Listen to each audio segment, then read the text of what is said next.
Boa tarde, que a graça, a paz e o amor de Jesus Cristo esteja com você aí, onde quer que você esteja, quem sabe no seu lar ou até mesmo no trabalho, que a presença do Senhor esteja aí com você, para esse momento tão importante do nosso dia, é quando nós fazemos o nosso devocional com o Senhor. Talvez nesse momento que você está assistindo esse vídeo, você já tenha feito algumas refeições no seu dia, mas eu quero frisar que essa é a refeição mais importante. É aqui, nesse momento, lendo e meditando na palavra do Senhor, que a gente vai usufruir do sabor, do pão e da água da vida. Aquele elemento que gera para nós uma edificação espiritual, que nos torna mais edificados, mais firmes, mais prudentes, mais ricos em uma fé edificada no Senhor.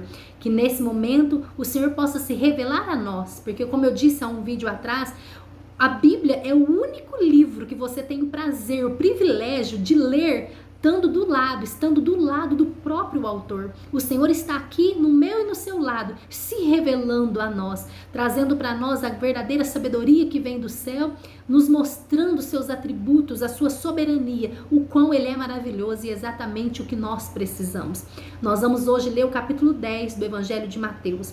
Vamos começar aí falando a respeito da chamada dos discípulos, dos apóstolos de Jesus, que o Senhor faz um convite e eles receberam. Nesse momento, o Senhor também está te fazendo um convite. Ele tem um plano para você aqui na terra. Eu sei que muitas vezes a gente ora ao Senhor apresentando para Ele as nossas vontades.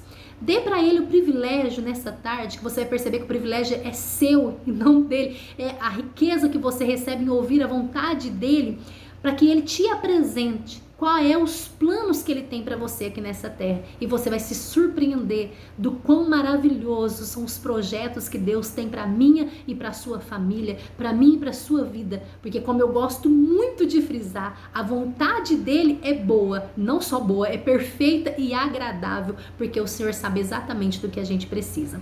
No versículo 1 do capítulo 10 vai dizer: tendo Jesus chamado seus discípulos, deu-lhes autoridade sobre os espíritos imundos para expulsar, para curar todo tipo de doença e enfermidade.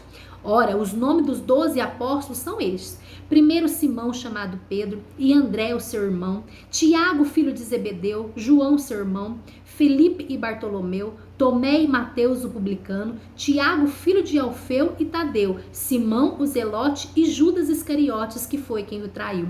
Aqui tem a lista dos 12 discípulos, os apóstolos que acompanharam Jesus em seu ministério. Você pode fazer parte também dos discípulos de Jesus aqui na terra, aquele que Ele chamou, que Ele escolheu, que Ele intitulou para que você fizesse a vontade do Senhor, pregando, indo e falando dessa boa nova, desse evangelho, essa novidade de vida, que para esse mundo é necessário um Salvador e que Jesus Cristo, que já esteve aqui na terra, cumpriu o propósito do Senhor, veio e morreu numa cruz, uma morte cruel, para que eu e você fôssemos livres da condenação do pecado. E Ele é o nosso único e verdadeiro e suficiente Salvador. Tem muitas pessoas padecendo do nosso lado, precisando ouvir essa verdade absoluta de que só Jesus é o caminho que conduz a uma salvação.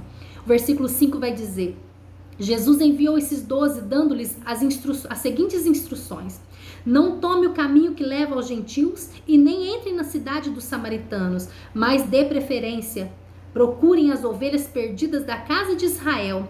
Aqui o Senhor está falando que não era que eles iniciassem o seu ministério pregando para os próprios judeus, para o seu próprio povo. A vontade do Senhor, o evangelho, ele seria espalhado aos 4 cantos da terra, mas se iniciaria ali para onde a promessa foi feita, para o povo de Israel. Os gentios, aqui quando se usa a expressão de gentil, é o povo que não tem linhagem judaica, não era o povo de Israel. Era um povo que não fazia parte, melhor expressando, não fazia parte da linhagem dos judeus. E os samaritanos era a mistura do povo judeu com o povo que era gentil. O povo, ele tinha toda uma ordenança lá no Velho Testamento, através da lei, que eles não se misturassem com outros povos. Mas ele, em desobediência, eles começam a se relacionar, se casar e terem filhos com os povos que não faziam parte da linhagem deles, e assim geraram um novo povo dessa mistura, e eles são chamados os samaritanos. Aí ele vai dizer aqui, ó: pelo caminho preguem que está próximo o reino do céu. curem enfermos, ressuscitem mortos, purifiquem leprosos, expulsem demônios. Vocês receberam de graça, portanto deem de graça. Não levem ouro, nem prata, nem cobre em seu cinto, nem sacola para o caminho, nem 2 túnicas, nem sandálias, nem bordão, porque o trabalhador é digno do seu alimento. O Senhor estava orientando eles que pelo caminho eles não levassem bagagem, que pudessem dificultar o caminho deles, crendo que o Senhor prepararia para eles o sustento. Aqui ele vai dizer, porque o trabalhador é digno do seu salário. Ele está querendo dizer, vocês vão se esforçar em prol do reino, vão dedicar a vida de vocês nesse convite maravilhoso que eu fiz, que vocês aceitaram. O Senhor vai preparar exatamente o necessário. Não pesem, não tragam um fardo muito grande para que vocês carreguem para esse caminho que vai dificultar o caminho de vocês para lá e para cá pregando a palavra. O Senhor está aqui dizendo, confiem em mim, vocês serão alimentados, vocês receberão uma boa paga pelo trabalho que vocês têm efetuado. Aqui vai dizer, versículo 11, e em qualquer cidade ou aldeia que vocês entrarem, pergunte quem nelas é digno e fiquem ali até saírem daquele lugar. Ao entrarem na casa, saúdem-na. Se a casa for digna, que a paz de vocês venha sobre ela. Se, porém, não for digna, a paz voltará para vocês. Se alguém não quiser recebê-los, nem ouvir a palavra de vocês, ao sair daquela casa ou daquela cidade, sacuda o pó dos pés. Em verdade, lhes digo que haverá menos rigor para Sodoma e Gomorra no dia do juízo do que para aquela cidade. Ele está falando... entrem na cidade, entrem nas casas, procurem quem ali é digno de ouvir, aqueles que vão de bom grado receber aquele solo que recebe, nós vamos ler mais para frente as parábolas, vai ter o bom solo, aquele coração que vai aceitar a palavra do Senhor, que vai deixar fazer morada, e ali que a paz que está sobre vocês recairá sobre aquele lar, sobre aquela cidade. Mas aquela cidade que não quiser ouvir a essa mensagem, aquele lar que não abrir as portas para receberem vocês com esse evangelho, que vocês batam a poeira do pé e saiam, quer dizer, a parte de vocês fizeram. Aí ele vai dizer algo muito sério, no juízo final, no grande tribunal, onde todos passará, né, pelo julgamento, haverá mais misericórdia para Sodoma e Gomorra do que para essas pessoas que não aceitaram a palavra. Se nós formos buscar entender sobre Sodoma e Gomorra, é uma passagem contada lá em Gênesis, o primeiro livro do Antigo Testamento, quando uma cidade com a sua corrupção, ela, vamos dizer assim, ela ultrapassou do limite da misericórdia, eles estavam tão perdidos nos seus pecados, nos seus prazeres, nas suas prostituições, que o Senhor destruiu aquela cidade. Imagine então como será, né, o julgamento para as pessoas que não aceitarem nem ouvir a respeito do Evangelho de Jesus. Versículo 16. Eis que eu os envio como ovelha para o meio dos lobos. Portanto, sejam prudentes como a serpente e simples como a pomba. Ele está falando, não vai ser fácil essa trajetória. O inimigo, nós temos um inimigo das nossas almas. E o inimigo, ele luta incansavelmente para que as pessoas não sejam libertas pelo poder de Jesus Cristo. Então ele fala, vou levar vocês como ovelha aos lobos. Os inimigos são poderosos, mas tenham prudência, tenham sabedoria e sejam simples, sejam humildes, né? Para lidar com esse ministério, e o Senhor derramará a graça sobre nós, assim como derramou sobre os discípulos. Tenham cuidado com os homens, porque eles os entregarão aos tribunais e os açoitarão na sinagoga. Por minha causa, vocês serão levados à presença de governadores e reis, para lhes servir de testemunho e a eles e aos gentios. E quando entregarem vocês, não se preocupem quanto a como ou que irão falar, porque naquela hora lhes será concedido o que vocês dirão. Afinal, não são vocês que estão falando, mas o Espírito do Pai de vocês é quem fala por meio de vocês. Aqui ele está falando, faz a sua parte, se ponha disponível para esse propósito, mas quem vai capacitar vocês, quem vai dar direcionamento, quem vai dar unção, autoridade na fala, discernimento do que vocês devem ou não devem falar, pôr palavra na boca, é o próprio Espírito do Senhor. Aqui não está dizendo que você não deve se preparar. Vamos falar para os nossos dias de hoje. Você que quer ensinar a respeito da palavra do Senhor, você precisa se dedicar, estudar, buscar, orar, ter uma plena comunhão com o Senhor. Ele vai se revelando para aqueles que buscam. Aí ele vai dizer, aí se você receber esse chamado, vá sem temor, sem medo, não seja tímido, porque ali na hora, diante vai dizer assim, levar vocês diante dos governadores, dos reis, diante de pessoas da alta sociedade, não tenha medo, não se sinta inferior ou incapacitado. O Senhor te dará autoridade e a palavra certa do que você deve falar. Versículo 21. Um irmão entregará à morte o outro irmão, e o pai entregará o filho. Haverá filhos que se levantarão contra os seus pais e os matarão. Todos odiarão você por causa do meu nome. Aquele, porém, que ficar firme até o fim, esse será salvo. Quando, porém, perseguirem vocês numa cidade, fuja para outra, porque em verdade lhe digo que não terão percorrido a cidade de Israel até que venha o Filho do Homem. Os discípulos não estão acima do seu mestre, nem o servo está acima do seu senhor. Basta ao discípulo ser como seu mestre e o seu servo como seu senhor. Se chamaram o dono da casa de Beelzebu, quanto mais os membros da sua casa. Aqui está falando que o Senhor, ele está enviando, e se perseguiram o próprio mestre, se perseguiram o próprio Filho de Deus, imagina a perseguição que viria sobre os discípulos de Jesus e que também há de vir sobre a igreja, sobre a face da terra. Mas ele está falando que a gente não tem que ter medo. Aqui vai falar, o irmão entregará o próprio irmão à morte. Ele está falando das divisões, que a palavra do Senhor, ela causa divisão, para que aquelas pessoas que não querem ouvir, que não se convencem do seu próprio pecado, eles não querem ser confrontados, eles escolheram o que fazer da vida deles. Então vai haver divisões nos lares. Às vezes o irmão teme a Deus, serve a Deus, e o outro irmão não teme. Então vai virar aquela intriga, aquela disputa, mas que você seja firme, não rejeite o chamado por haver, às vezes, pessoas que não concordam com o que você fala. Até Jesus, né? Existe a famosa frase, nem Jesus agradou a todos, quanto menos, muito menos nós vamos agradar. Mas seja firme de que você está no caminho certo. O mestre, ele ensina, se o próprio professor, o próprio mestre, que é o próprio Filho de Deus, ele ensinou e foi perseguido, nós também sofreremos perseguições, mas que possamos nos consolar com a palavra do Senhor que vai dizer, no mundo tereis aflições, mas tende bom ânimo, eu venci o mundo, o Senhor já venceu naquela cruz, ele padeceu, ele sofreu, mas ao terceiro dia ele ressuscitou e foi ao inferno e tomou a chave da morte. O Senhor é quem tem autoridade sobre todas as coisas. Lembre-se das passagens que a gente leu, que o próprio diabo se sujeita à autoridade do Senhor, então maior é o que está conosco do que contra nós, e o Senhor é aquele que se responsabiliza pela sua palavra. Não tenha medo, não se amedronte, fica firme, o Senhor está contigo. No versículo 26 vai dizer, portanto não tenham medo deles, pois não há nada encoberto que não venha a ser revelado, nem oculto que não venha a ser conhecido. O que lhes digo às escuras, repitam em plena luz. O que lhe digo a você ao pé do ouvido, proclamem dos telhados. Não temam os que matam o corpo, mas não podem matar a alma. Pelo contrário, temem aquele que pode fazer perecer no inferno tanto a alma como o corpo.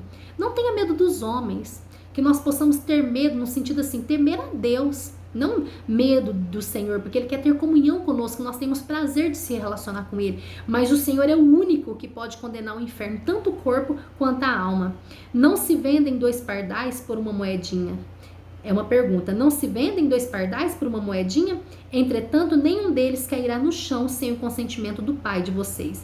E quanto a vocês, até o cabelo da cabeça de vocês estão todos contados.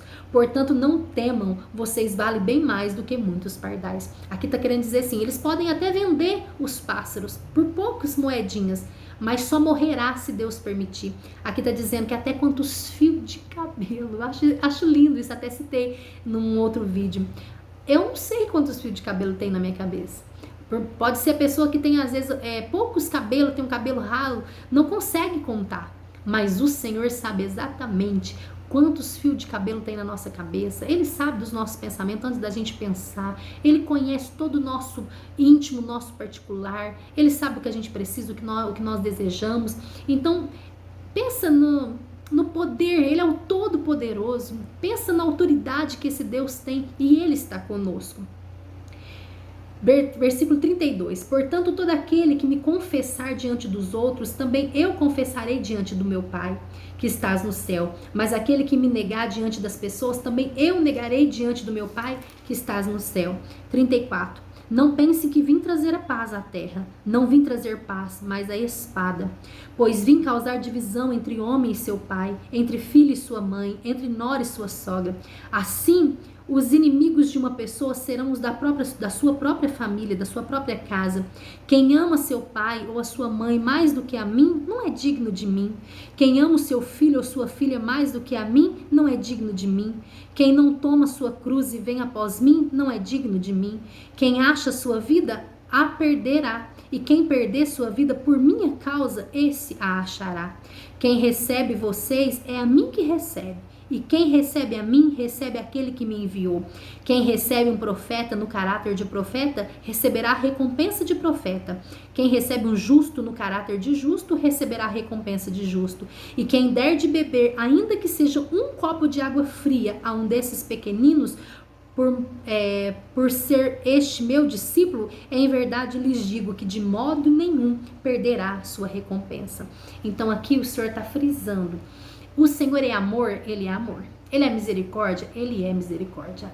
Em Lamentações vai dizer, Lamentações de Jeremias, lá no Velho Testamento, que as misericórdias do Senhor é a causa de não sermos consumidos. E essa misericórdia se renova a cada manhã. Todos os dias Ele tem as misericórdias renovadas sobre a nossa vida. Se não fosse o amor e a misericórdia dele, nós nem estaríamos aqui. Porque Satanás todos os dias tenta acabar com a nossa vida. É Ele que nos protege, é Ele que nos defende, é o amor dele que nos alcança. Aqui vai dizer... eu não pense que eu vim para trazer paz, eu vim para trazer espada. A espada fala de justiça. O Senhor, Ele é amor, mas Ele também é santo e Ele requer justiça dessa terra. O Senhor é misericordioso, Ele é, mas Ele quer também que as pessoas verdadeiramente o sirvam em espírito e em verdade. Escute, o Senhor ama o pecador, mas o Senhor não tolera o pecado.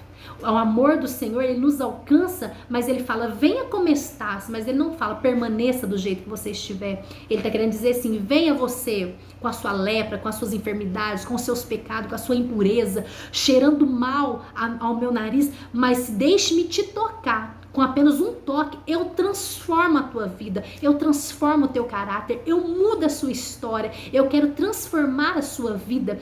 Nós precisamos deixar que o Senhor nos toque de tal maneira a transformar todas as áreas da nossa vida. Existe uma expressão que fala assim, o Senhor, Ele se preocupa com o nosso coração, o Senhor sabe o que está dentro do meu coração. Sim, isso é verdade, mas se Ele realmente tiver o teu coração, Ele muda toda a sua vida, o seu testemunho, isso se reflete para fora. Se Ele tomar verdadeiramente o seu interior, o seu exterior é renovado, é transformado. Então aqui ele vai dizer que aquele que ama mais a sua família do que a Deus, não é digno dele. O que o Senhor está falando? O Senhor não está falando para você diminuir o amor que você tem pela sua esposa, pelo seu esposo, pelos seus filhos. Não está falando para você deixar de amar sua casa, seu lar para amar ele. Não. Ele está falando assim, você pode amar com profundidade a sua família, seus filhos. Isso é importante, é um mandamento, amar a Deus sobre todas as coisas e amar o próximo como a ti mesmo. Mas o seu amor a Deus precisa ser superior. Você precisa reconhecer que você é totalmente dependente dele, que você não é nada nessa terra se não for ele sobre a tua vida. Você precisa buscar diariamente a ter um amor que sobressaia todas as coisas. Eu amo você, meu filho, eu amo você, meu esposo, meu amor, mas meu amor por Deus, ele é infinitamente maior. No sentido, por que o Senhor traz essa revelação aqui? Talvez no Brasil a gente nem perceba tanto isso, mas existem países que se uma pessoa professa a fé em Cristo, até mesmo lá em Israel, ele pode ser expulso de casa. As pessoas, pesquise para você ver que tem países aí que se você portar uma Bíblia debaixo do braço, as pessoas descobrir que você está professando uma fé em Cristo, você é jurado de morte, você chega a morrer por amor. Então, quando você chegar diante de uma situação que alguém da sua família te fala, ou você escolhe, ou eu, ou essa religião, ou eu, ou Deus, que você saiba reconhecer que o mais importante da nossa vida é a nossa plena comunhão com o Senhor. É isso que o Senhor está falando aqui. E aqui ele vai dizer que aquele que recebe um servo meu na posição de servo, aquele que honra aquele que naquele momento merece honra, aquele que serve aquele que está indo em meu amor ao meu nome, esse também será recompensado pelo Senhor. Que nós possamos orar pelos líderes das nossas igrejas, que nós possamos interceder pelas pessoas que tomam frente aí no evangelismo, Tem pessoas que dedicaram a sua vida a ir para outros países pregar a palavra do Senhor, até mesmo sabendo que poderia ser morto, perseguido por isso. Que nós possamos honrar essas pessoas, apresentá-las em nossas orações, que nós possamos, às vezes, o inimigo, nós vemos até diante da palavra, que desde lá do passado, ele trabalha para que haja divisões dentro das igrejas, pondo um contra o outro. Mas o Senhor que está falando, ame o seu irmão, honre o seu irmão, até mesmo aquele que está sobre líder através da tua vida. Eu sei que tem muitas igrejas que tem os líderes ali dos grupos, dos jovens, das mulheres. E esses líderes, essas pessoas que são líderes que dão ensino para casais, cada denominação tem esses líderes, ou chama esse líder de maneira diferente. O Senhor fala assim, honre essas pessoas. Busquem, porque um dia pode ser que você esteja nessa posição. Como que tem sido o seu compromisso, o teu amor, a tua relação com essas pessoas que de uma maneira, na hierarquia de uma denominação, está acima de você? Essa pessoa não é melhor do que você, mas naquele momento, na posição que ela está como um líder ali. Honre essas pessoas, honre os profetas que o Senhor põe sobre a terra. E se coloque também à disposição para trabalhar em prol da obra. Tem pessoa que não se disponibiliza. Não, eu não posso, eu não pego um cargo. Não, eu não faço porque, eu não correria a minha vida, mas também não honra quem estão nos cargos, mas também não se oferece, em uma oração e até mesmo como uma ajuda, uma auxiliar. Esteja à disposição, porque como eu disse já em outros vídeos, o cabeça da igreja é Jesus e nós somos membros de um único corpo, que nós possamos se oferecer uns aos outros em comunhão. E assim também nas nossas famílias. Orem por aqueles que às vezes não têm a mesma fé que você, aqueles que batem de frente, aquela pessoa difícil ali do seu lar, da sua família, não bata de frente com ela. A sua guerra não é contra a carne, é contra o inimigo que usa as pessoas para nos entristecer, da mesma maneira que se a gente não vigiar, usa a gente para entristecer as pessoas. Que nós possamos aqui nesse momento, nessa tarde, após a leitura dessa palavra, pedir que o Senhor venha colocar o nosso coração no centro da vontade dele, à disposição em ser um discípulo, nos nossos dias de hoje, pregando a palavra, e que as pessoas possam olhar para nós e ver Jesus em nossa vida. Tem uma frase de um grande evangelista chamado Billy Graham, que ele vai dizer, um dos maiores pregadores que já surgiu, que ele vai falar que nós somos a Bíblia que o mundo lê. Nós estamos aqui num projeto, talvez você está aí e você leu a Bíblia, mas você que fala, nossa, como eu queria que o meu vizinho lesse a Bíblia também, como eu queria que o meu amigo lesse a Bíblia, mas ele tem a mente fechada, ele não lê, então deixa ele ler a Bíblia através da sua vida, que quando você chegar no seu trabalho, ou de maneira de você se portar no seu lar, na rua, que as pessoas falam, nossa, aquela pessoa é diferente, aquela pessoa, converso com ela, eu sinto uma paz, eu sinto uma alegria, e que as pessoas assim possam ver Jesus, não pela Bíblia que nós estamos lendo. Tem pessoas que não param para ler Bíblia, tem pessoas que não conseguem, é uma guerra espiritual muito grande, mas que de conversar com você, de passar do teu lado, eles possam ler Jesus entre linhas ali do seu testemunho, que Jesus possa contar comigo e com você para essa grande obra, a seara ainda é grande, irmãos? Então vamos fazer uma oração para finalizar a leitura desse dia de hoje. Senhor meu Pai, eu te dou graças pelo teu amor e tua misericórdia que nos permitiu chegar até aqui, pela revelação maravilhosa da tua palavra. Alcança essas vidas, essas famílias que estão aqui comigo, lendo a tua palavra, meditando, sendo alcançado pelo teu amor e pela tua misericórdia. Nos ensina a guardar a tua palavra em nosso coração, para não pecar contra ti, e que possamos estar constantemente disponíveis à tua vontade. Senhor, eu quero interceder por essas vidas. Talvez entrou aqui nesse vídeo tão perturbado, precisando de uma resposta, talvez clicou aqui e falou assim, usa uma palavra para falar comigo, que nessa tarde, pela autoridade do teu Espírito Santo, que essa palavra venha florescer a esse coração, trazendo aí uma resposta, um direcionamento, uma posição para que essa pessoa saiba como ela deve se portar daqui em diante. Senhor, gere em nós vidas e frutos bons, que nós possamos estar disponíveis em ser a Bíblia que o mundo lê, que as pessoas possam olhar em nós e ver a diferença do teu manifestar. Onde o Senhor está, o Senhor gera um impacto, uma diferença. E assim como o Senhor deu autoridade aos discípulos naquela época, nos dê autoridades para expulsar demônios, para curar enfermos, para que através da nossa vida a gente ainda possa demonstrar com sinais e milagres de que o Senhor é o mesmo ontem, hoje e eternamente. O que o Senhor requer de nós é fé para agir em meio ao teu nome. E assim nós te agradecemos por tudo que o Senhor tem feito. Nos dê um excelente final de semana, bem pertinho da tua presença. É o que nós te pedimos e te agradecemos por tudo que o Senhor já tem feito e ainda há de fazer. Aqui eu quero encerrar despedindo de você. Sábado e domingo nós não fazemos esse projeto, mas segunda-feira nós estaremos aqui juntinho para ler o capítulo 11 do Evangelho de Mateus. Tenha um bom fim de semana e um restante aí de sexta-feira abençoado em nome de Jesus.